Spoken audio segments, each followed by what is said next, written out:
Man, I love weekends like this. We got a lot to talk about, not the least of which is the Tampa Bay Lightning winning now 8 in a row as they head to Florida to try to keep the streak alive against the Panthers. How about Junior Caminero bashing a couple of long home runs over the weekend? And we're going to start, though, with something that happened late last week that we didn't discuss on the podcast, Steve, and that is the Tampa Bay Buccaneers and the Glazers in particular have decided to reinstate Jon Gruden back into the Ring of Honor. So do they have they picked which game the ceremony will be at this year for that, or Well, how does that work? There's not going to be a ceremony, okay? They could play the old tape backwards, I guess, or something like that. But yeah, no, they're not. They're not going to have a ceremony. I think the construction crews will just do their thing inside the bowels of the stadium there and launch it back up to where it was. But uh, it is still not unexpected because you remember there was a kind of a reconciliation a year ago, and it was probably it was actually like last July when Monty Kiffin passed away. There was a celebration of his life. Yep. And Lane Kiffin eulogized his father, his late father, and at that funeral or that service was Jon Gruden and many members of the Glazer family. In particular, I think maybe Brian and perhaps Ed. I think Joel was there, perhaps, but regardless, they I think all of them were sort of inspired. When I say all of them, I think the Glazer family in particular. Lane got up there, and one of the things he spoke about was how his father um, really always believed that his players and coaches in some instances deserve second and sometimes third chances. He was a big forgiveness guy. He saw the good in people and in the good in players. And if things went awry, he wasn't willing to just throw guys away. He really wanted them to have a chance to redeem themselves, and he believed in all that stuff. And so I think that message resonated with the Glazer family, and they encountered Jon at the service, and that led to Jon being able to go to the Bucs game against the 49ers last year as a guest of the Glazers, and he sat in the Glazers Sky Suite. He was down on the field. We got pictures of him during that day in the Tampa Bay Times, and had a chance to to visit not just with the Bucs owners, but also catch up with a lot of people in the organization. And that was a big moment because and look, rightfully so. He wore the scarlet letter for some time, after his essentially his firing, if you will, or suspension in a sense from the Las Vegas Raiders because of comments he had made, inappropriate, news of inappropriate text messages and things like that came about. Now, Jon has been involved in a lawsuit against the NFL. I don't know where that stands. Frankly, it doesn't matter. I think the Nevada Supreme Court ruled that for him to get relief, he'd have to go through arbitration anyway. So I'm not really sure where all that is at. But we do know that he's not been given an opportunity. He's 61 years old now. He's not been given an opportunity to really coach. He did work as a consultant, an offensive consultant with the New Orleans Saints briefly last year. And of course, the Saints started fast, but they certainly didn't finish that way. And Jon just has not been coaching football. He's still at the FFCA, and he's been doing stuff with Barstool Sports. He signed a multi-year deal with them, so he's visible in that sense. He was all over the Super Bowl in New Orleans quite a bit, and so people saw and heard from him there. And yes, he wants to coach again. I mean, any interview I've heard, and I had a chance to talk to him the other day. He does obviously want to coach again. He doesn't know when or if that will happen. But Jon's kind of a grinder. He's going to keep his nose nose to the grindstone and just hope that that people come forward and can forgive him for his, and he's been remorseful for for some of the things that were written and by him. They were hurtful to the LBGQ community, and just other things that just wasn't good. And he has apologized for that. I've heard him on several different platforms, saying that that wasn't him expressing, homophobic and misogynistic things, racist things. Um, and yet those are still, and I was surprised a little bit too, Steve, with the reaction. I think generally, fans are fans, and if you know John or you remember John or you rooted for the Bucs at that time, um, you really are kind of maybe a fan of Jon Gruden, and because he was such a big personality anyway. Um, but there also were some people, and I think we got some people sent, you know, various text messages and or not text messages, but emails to me in particular after this happened, and some were not happy that they felt like the Bucs got it right the first time when they took him out of the Ring of Honor, and they should just leave him out. And I get that sentiment depending on what your perspective is, and where you're coming from. Those are still hurtful statements, and maybe you don't want him back in there. But they are. I think it's something that's been on the Glazers' minds for a while. And like I said, the reconciliation, this past season did a lot for that. And frankly, I think it'll help him, to some degree. That if the Bucs are able to forgive him, that maybe other teams and perhaps the league itself will see that as redemptive in its own way, and maybe that'll help him as well. And we'll just have to see where all that goes. But when I got him, so I reached him and I called him. I haven't tried his number in some time, because I just hadn't really had occasion to really call him about anything. Probably should have by now, but it's been a while. And so I called him and I said, "Hey, John, it's Rick Stroud." He goes, "Rick Stroud, I hadn't talked to you in a while, man. How you been? I'm up here." And he goes, "I'm up here in the Great Smoky Mountains, man." It's like, what? And so I go, "I'm jealous." He goes, "Yeah, it's absolutely beautiful up here, man." And then we got to talking about going back in the Ring of Honor. He says, "I got a chance to get reconnected, this past season, a game of the Buccaneers. Some of my best memories in life are at Raymond James with the Bucs. It's a great feeling. It's a great honor." He didn't really want to talk much about the specifics, but he loves the current Buccaneers. He loves the team. He says that his wife Cindy is a big fan. He said, of Baker Mayfield, you know, and who isn't, right? But yeah, my wife's a big Baker Mayfield fan, and Jason Light's done a great job of putting that team together. Hopefully, he got a chance to win it all one day. And then he talked specifically about Bucky Irving, and just he didn't realize what a tough runner he was, and reminded him of a lot of the guys that he's had in the past, and Charlie Garner, and Warwick Dunn, and guys like that. So it was a short conversation, but I know former players. I talked to Ronnie Barber. He's very happy for Coach Grew. He said, I've been around a lot of great coaches, and John's accomplishments speak for themselves. And above all, he's a Tampa champion, and I believe he has the love of people. And we should all be excited about the decision to welcome back to his place in the Ring of Honor. So there'll be dissenting opinions, obviously, but he is going back. And no, there'll be no ceremony. And they haven't had actually a Ring of Honor player in a couple of years now, I think. Well, Bruce Arians is the last one I can remember going in, and that was the year after the Super Bowl. I maybe have missed somebody, but it's been a couple of years, I think, since they have actually inducted somebody. So they might have one this year I was that's say, coming up. who's not in that should be? Well, there's a lot of guys. I mean, quite frankly, I think it depends on what era you're talking about. There's a lot of people that have been kind of pushing James Wilder. I think Mm-hmm.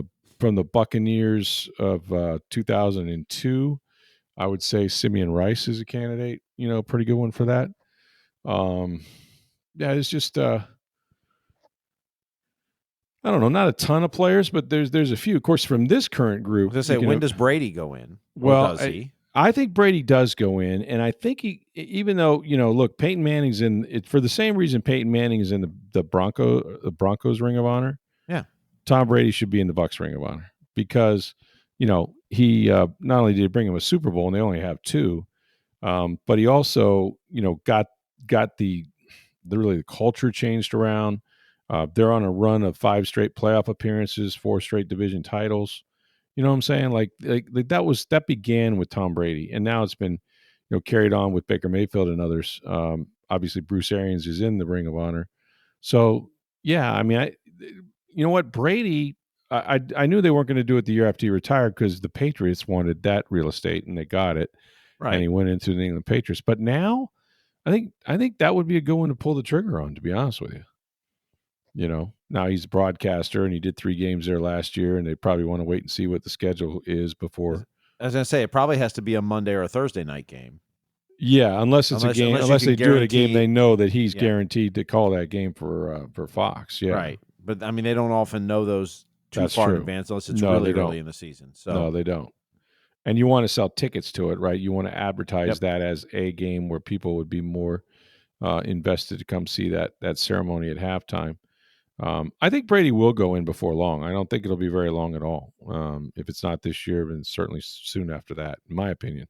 If Um, Levante David were to retire this season, if he yeah, doesn't play this year, how yep. quick would he go? Would it be immediate? Would they wait? What do you think?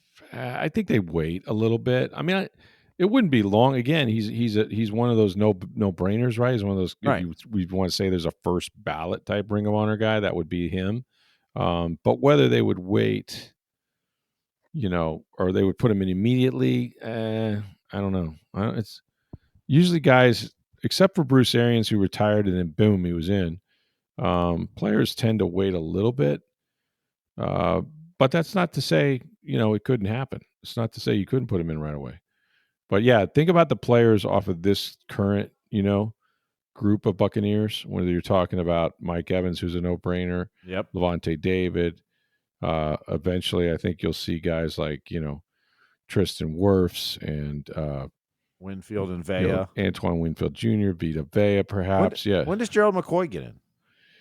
Well, I'll be honest with you. I think Gerald should get in soon, and there's a debate about that. I don't know why.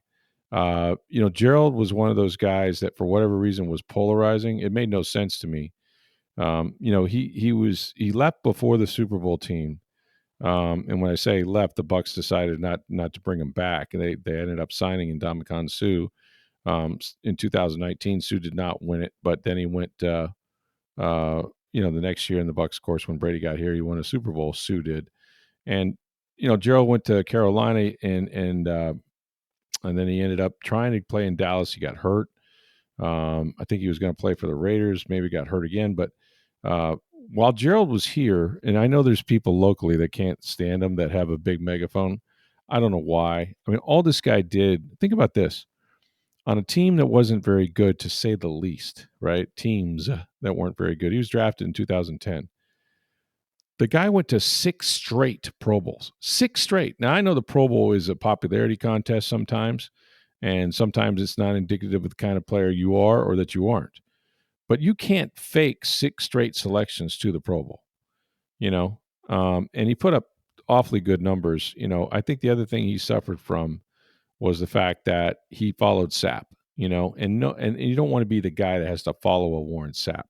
But he managed to do it. But when you're the highest paid player, when you're the best player on a losing franchise, you tend to take all the bullets. I mean, we would, after games, whether Gerald had a sack, 2 sacks, no tackles, whatever, you're going to Gerald McCoy to say what happened out there, and a lot of times it wasn't his fault. He had very little to do with the lack of success on defense or offense, but he'd have to be the face of the franchise, 3rd overall pick, all of that stuff. So, you kind of get lumped in there, and they say, well, he's to blame, because he never won anything. And, look at all the money they pay him. And, he's not Warren Sapp, but all he was a really, really good player and did everything right in terms of off the field. This was a community guy, still is,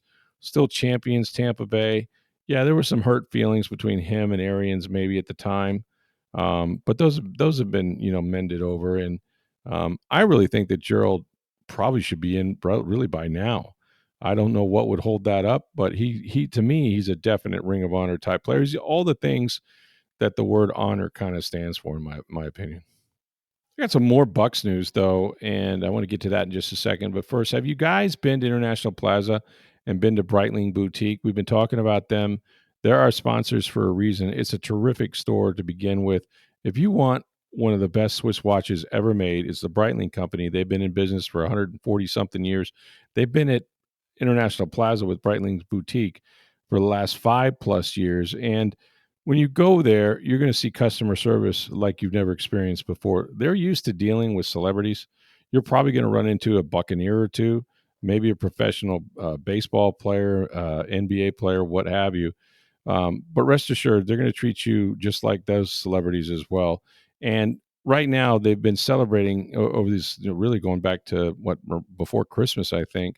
There's a limited edition of these beautiful Chronomat watches that represent all 32 NFL teams.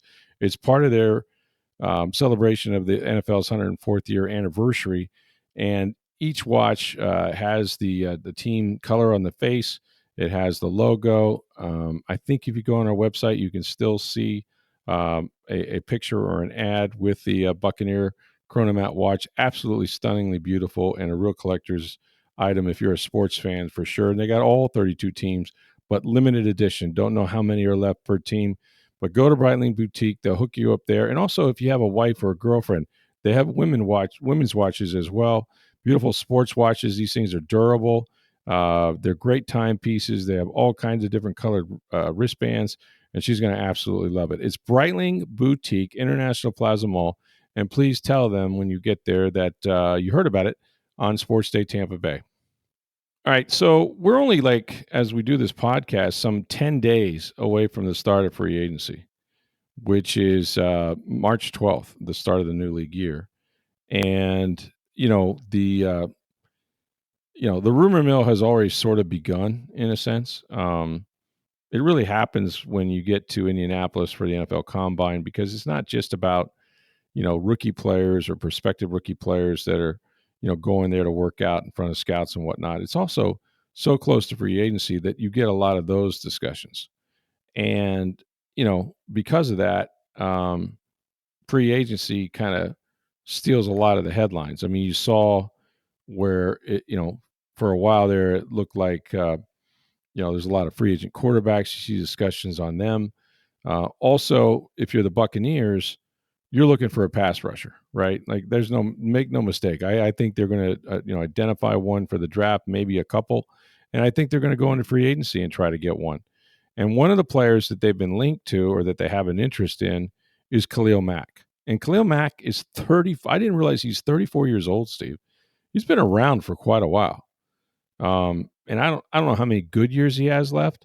But he was with the Chargers these last couple of years, and he's been to 9 Pro Bowls, if you can believe that, 4 first-team All-Pro selections, and he was the NFL Defensive Player of the Year when he was with the Raiders in 2016. This guy, when I was reading his resume, he's a first-ballot Hall of Famer. I mean, I don't think he checks every box, all decade, all of this stuff. But here he is as a free agent, and yet 34, and you go, ooh, I don't know, 34. But you know what? Last year, he had 39 tackles and 6 sacks, but he also had a lot of quarterback pressures. And, the fact is he's going to be an unrestricted free agent, so he's available. We know that the Bucs are looking for a pass rusher, an outside pass rusher in particular. Yaya Diaby led all the outside pass rushers with just 4.5 sacks. That's down from 7.5 that he had a year ago as a rookie when he led the team, right? And then, of course, we know that Joe Tryon-Shoyinka didn't pick up his 5th-year option. So, he had only 2 sacks last year. Chris Braswell, who they have all kinds of hopes for, got him out of, Alabama. He had just 1.5 sacks. So they need somebody that can set the tone, that can consistently rush the passer. And look, I don't think Khalil Mack, he's nowhere near the player he's been in the past, nor would you expect him to be. But he's still a formidable pass rusher. And this time of year, you're going to look for free agents. You're going to look for people that you don't have to pay draft pick compensation for. I know there's guys out there that potentially you could trade for, but we don't know A, if those teams are really interested in trading them, or B, what the draft pick compensation is going to be, much less what the contract's going to look at. With Khalil Mack, you get him for maybe a year, maybe two. And what can he give you? Is there enough left in the tank? Can he help some of your young pass rushers? Can he just take heat off Yaya Diaby? And those answers we don't really know, but I will say that I was able to kind of run this up the flagpole. The Bucs do have an interest, but it was told to me that, like, be very careful, because it's hard to say that there's really a free agent out there they're not interested in. It's about the level of interest, right? And so it's hard to gauge what is the level of interest that they have in Khalil. He's a guy, he's 34, he has pedigree, he can still rush the passer, but not a 10 sack guy at this stage of his career, perhaps, although a couple of years ago I think he had 16 or 17. So it's not that far removed, but he's got 107 in his 11-year career. And so, over the last, and the other thing that, Todd Bowles said was, we want guys that are ball hawks. Well, Khalil Mack has forced 7 fumbles over the past 2 seasons, right? So that lends into that too. So there's a lot of people kind of, I think, getting ahead of things and saying, "Oh, the Bucs really want to sign easy." They like Khalil Mack. He's a name. He's a proven commodity, but he's 34 years old, right? So he's not a long-term fix. And yet, I think what you do is you cover yourself in free agency, then go into the draft, and also recognize you have a Chris Braswell who should make a giant leap from year 1 to year 2, as well as Yaya Diaby. You think he's going to get better. So this is just another piece that they're looking at, and there'll be other players as well. But that's a pretty big name, Steve. It's a huge name, and I think what you said best was they're interested in a lot of guys. Yes, absolutely. But you've got to finish the sentence. Of course, they're interested in a lot of guys, but I'm interested in Khalil Mack or ex-free agent. At what price? That's the key. What's his market? Like would every team love to sign Khalil Mack? Absolutely. Even if it's short term and this, based on this, the Chargers probably would like to keep him. But at what price? Probably. Yeah. There's always, you have to finish the sentence. It's not just, are you interested in Khalil Mack? Of course you are. Right. Like you said, he's a first ballot Hall of Famer. Sure. And still has been productive the last few years. Yep.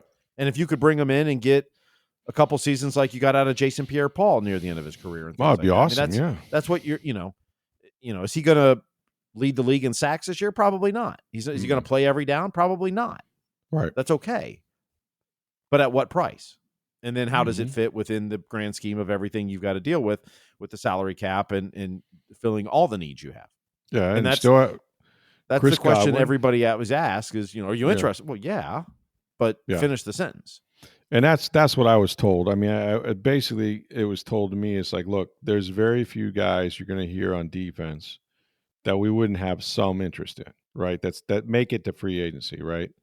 But it'll all depend on what kind of salary they're going to command. I mean, that's literally what I was told.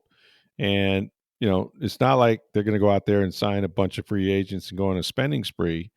But they got to do their due diligence. They're going to collect information on these guys. They're going to see what kind of market they think they're going to get, what kind of market, value that they have placed on them. And, it's just, some of it's gamesmanship, and some of it is just what goes on during the lying season, which is now. Free agency is like the draft that way. If I'm an agent, if I'm Khalil Mack's agent, and I'm not getting a whole lot of rub, but one team asked about him, right? Then I'm going to tell ESPN or Jeremy Fowler, whoever, that, hey, Bucs really kind of have an interest in my guy, Khalil Mack.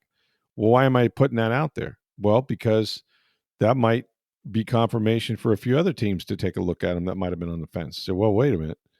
Tampa Bay thinks he's worth a shot. Maybe we should look at him, and that's how you build a market, right? And that's the agent's job. So you don't know, you're going to hear a lot of names, man, a lot of names between now and 10 days from now, when the real thing starts, when the new league year starts March 12th. And it's hard to write about every one of them. This one makes sense because there's no bigger need than edge rusher. Now, would this be all they would do? No, Absolutely not. They're still going to address it in the draft. They're still going to hope to develop, a guy like Chris Braswell and Yaya Diaby, and there could be another veteran out there or two that they could pick up and help them. But Mack is somebody that gets your attention for good reason. Like I said, first ballot Hall of Famer, and if he can still go and they can afford him and they can make the value work, then that would be interesting. He doesn't excite me necessarily the way some other players potentially would. Like if you could get a Trey Hendrickson out of Cincinnati for some reason, that would be big. But that price is even more expensive. But that it would be one's huge. Yeah, that one's going to be one of the highest paid edge rushers in the game, right? And you still have Chris Godwin to try to get signed. You still have potentially Levante David and others. So you want to make sure you have money for everything, and that one would be tough. That one would be really tough. So this makes sense. We'll see where it goes, but a pretty interesting name nonetheless out there that the Bucs have at least cut, at the very least, kicked the tires on.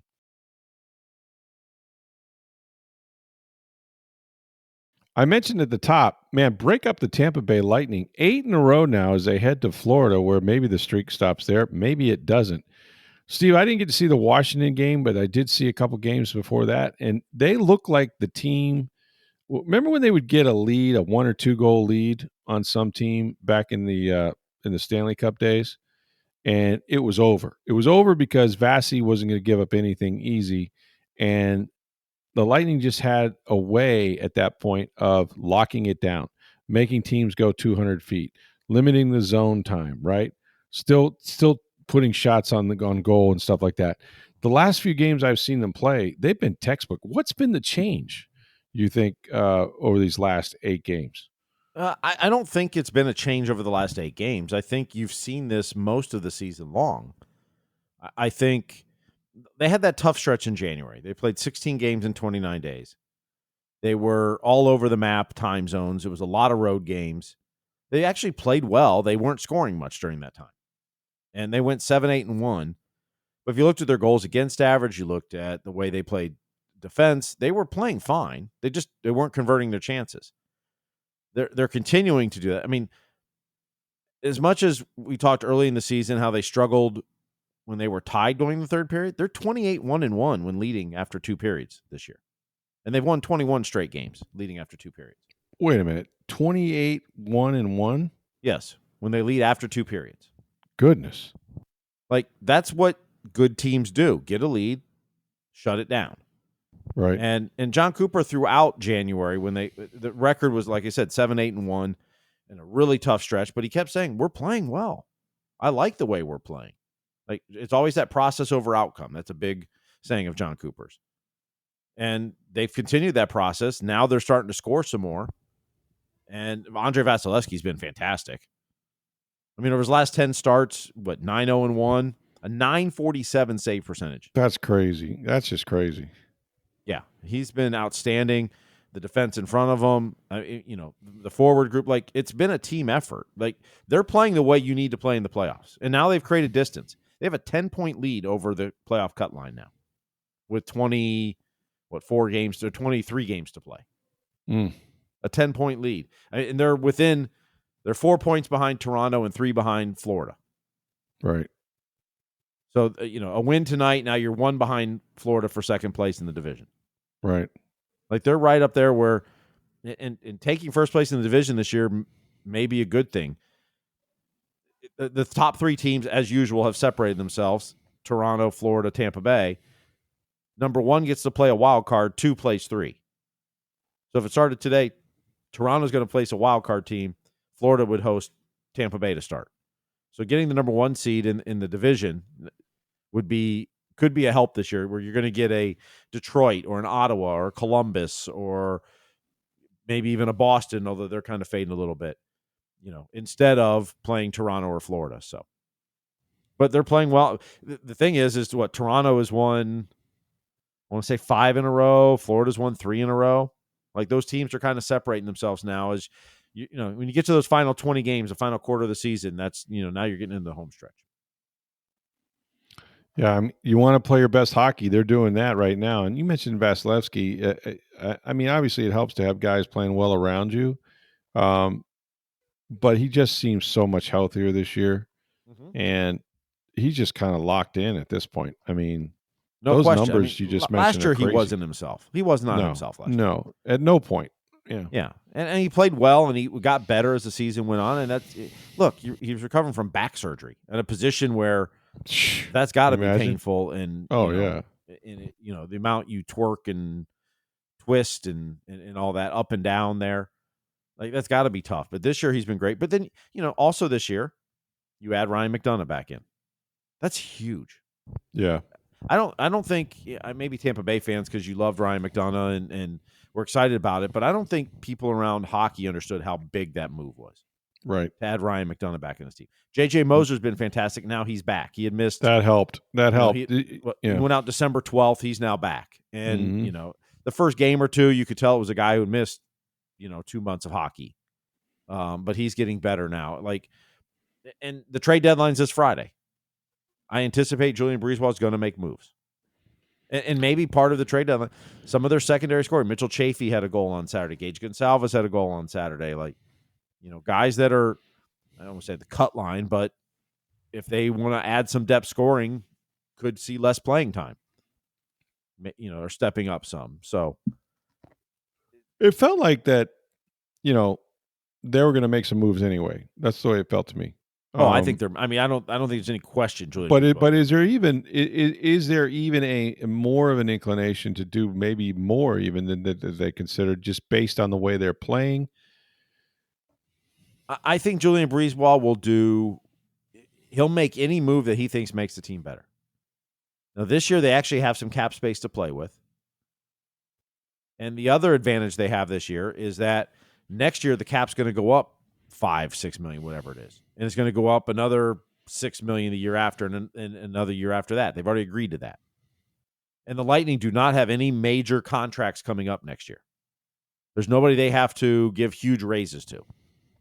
They have a couple guys, like I think Luke Lendenning's a free agent, and guys like that. But even if you want to bring him back, maybe gets a tiny raise, but it's not.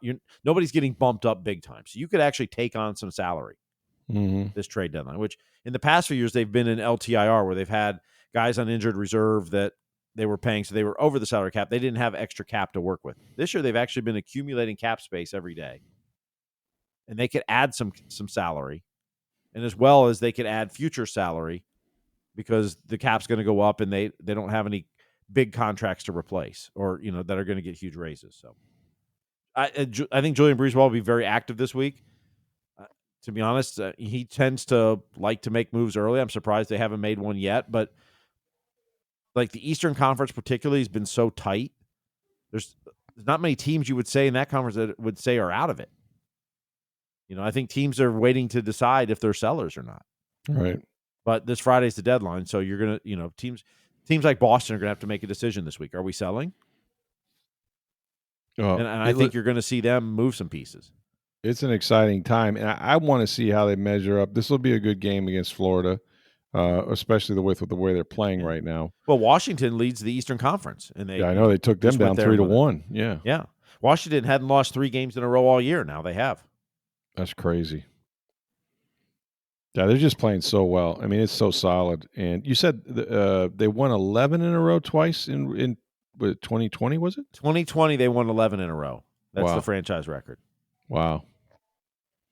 This 8-game win streak is their 5th longest in franchise history. Right. That's crazy, man. Or tied for 5th longest. So. Yeah, it's just been fun to watch. I mean, and it carried over through that break, right? I think they won 5 going into it. Yep. And 3 coming out, which they have not lost in regulation since January 28th. That's crazy, man. Yeah, they're 9-0-1 in their last 10. So they've actually got 19 out of a possible 20 points in the last 10 games. Yeah, they're not just munching points; they're devouring points at this point. They're just which is why they went from a wild card spot to just outside the wild card to now 10 points above the cut line. Yeah, and look, I mean, not for nothing. If you can run down the top 1 or 2 spots for the playoffs in that that division, that's certainly going to help you at the first round. I always thought that if you just get through a first round matchup and and get going in the postseason like that, then you can make your run. So it doesn't matter in terms of home ice. I think probably home ice is maybe a little overrated as any sport is, because you're just one win on the road away from getting it back. Yep. But certainly the matchups matter, and to avoid matchups are huge. Yeah, to avoid the top team right in the conference right out of the chute would certainly be huge. So that's going to be something to look at. Meanwhile, we'll get out on this one. How about your boy? I mean, look, I'm going to say it right now. I'm going to call it. Here it is. Bold prediction. Not so bold prediction. Your AL Rookie of the Year. Is he eligible? Rookie of the Year, he'd be eligible, right? I don't believe he is. I think he's not. He had too many at-bats? Burned enough time last year. He burned just enough time last year. All right. Your AL All-Star third baseman, okay, is Junior Caminero. This dude, I always say this. We say this about a lot of things. Special shows up early. How early is this kid showing up? I mean, the ball, he had 2 more bombs in spring training. I think his first 2 times up the other day or yesterday. And everybody talks about the sound of it. Apparently, he's in launch mode all the time. Like, it's not just, line drive here or there, an occasional flare to right field. No.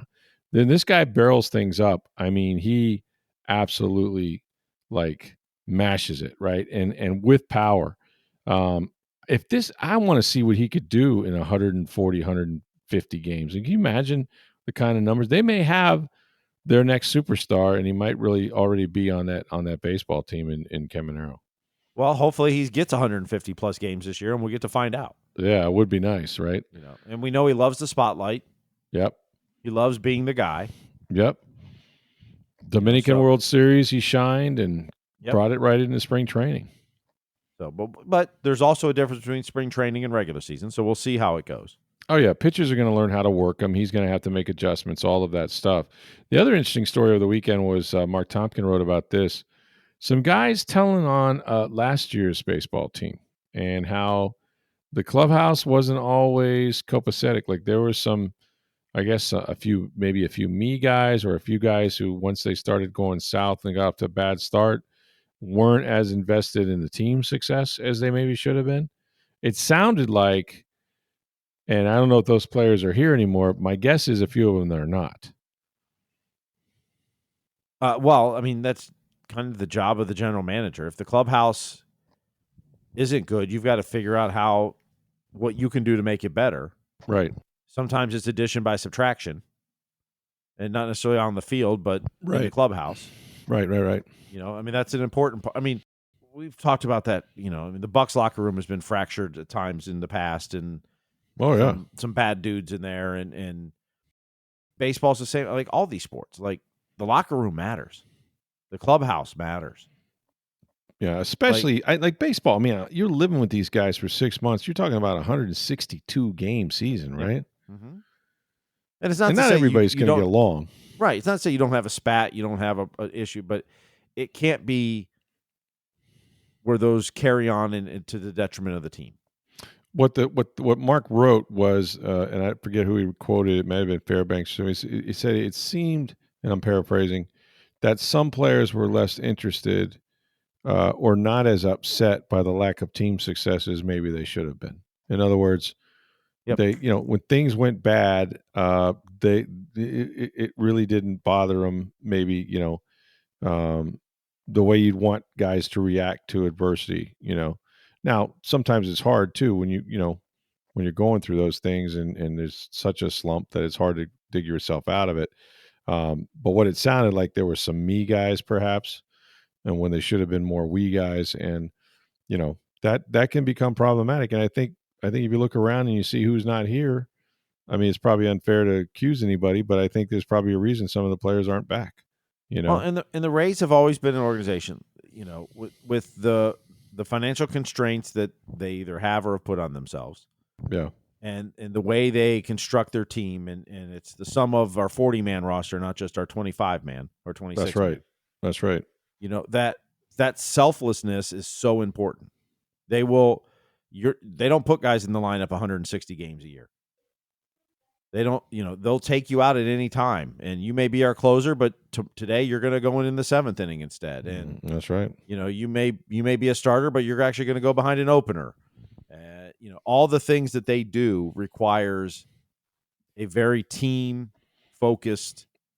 It's a buy-in. It's a buy-in, the buy-in. and that's, I think Kevin Cash does as good a job of anybody of taking that from the front office and the Rays way and getting those players to accept those varied roles or smaller roles, but whatever role you're given, you have to buy into it. And yeah, you got to care. You can't go about it as, hey, I got my numbers. I don't really care if we win or not. I'll accept losing.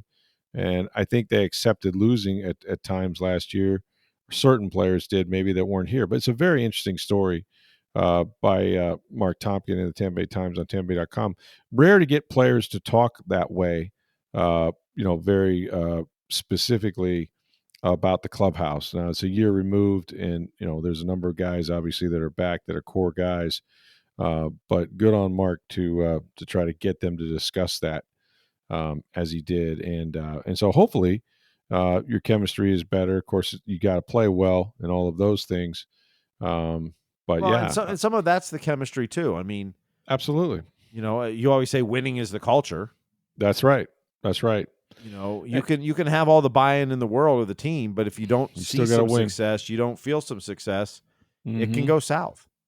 And you got to pull for each other. I think, we talked about baseball being this individual sport within a team concept. Look, I mean, a lot of times, and I played college baseball, I know what this was like. I had guys rooting against me on my own team. Now, that might be why we didn't win a ton of games. We won our share, but I was on those bus rides when guys were trying to plot and say that this guy should be playing this position. And, even though you've had a good series, they're still trying to figure out ways to where you're not in the lineup and their buddy is. That's hard to hear, and that when you do that, you have to root for everybody's success. Like, you have to genuinely, whoever that guy is, even if he's in front of you, you got to put the team first and say, hey, go up there, get a hit, get a knock. I'm behind you. Go get him, And if something happens, I got to go in and play. I want you to root for me. And that's hard to do in baseball, especially when you're talking about, the jobs and how hard it is to get there, and you got to stay there. And, sometimes another guy's failure is your opportunity. In fact, every time that's the case. But as a team, if you're going to win, you need 25 guys that all pull for each other, And I think for the most part, the Rays have done a good job at identifying those type of players. But it's not always been the case. And apparently it wasn't last year at all times. So that'll be something to watch as well. Great opportunity to watch the Lightning play at Florida tonight. That'll be fun. The Buccaneers will be getting ready to prepare for more free agency. I'm sure we'll see more names associated, free agents that the Bucs may want to look at, and we're not too far away. Coming up here, March 12th is the start of free agency and the unrestricted free agents anyway. The Bucs probably, I think, between now and March 12th, will attempt very hard to get a deal done with Chris Godwin. I've seen various speculation that they're close to that and they don't want him to hit free agency. I could see why that would be the case. So maybe you have a deal for him. Maybe you have a deal for Levante David too. I know they talked to his agent in Indianapolis, and you would assume they wouldn't be doing that unless they had a genuine interest in him coming back here. So if Levante's made that decision, we don't know about it yet, but we should know here fairly shortly. So it's going to be an interesting couple of weeks. Keep it right here on Sports Day Tampa Bay. Get your mailbag questions in.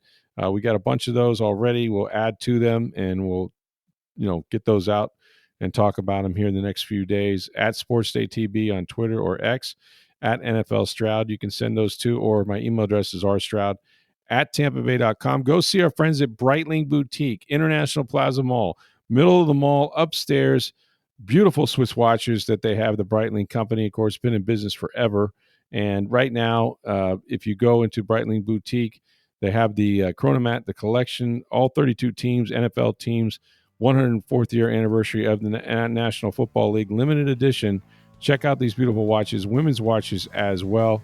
Make sure you let them know that you heard about it on Sports Day Tampa Bay. Thanks for listening. For Steve Versnick, I'm Rick Stroud of the Tampa Bay Times. Have a great day, everybody.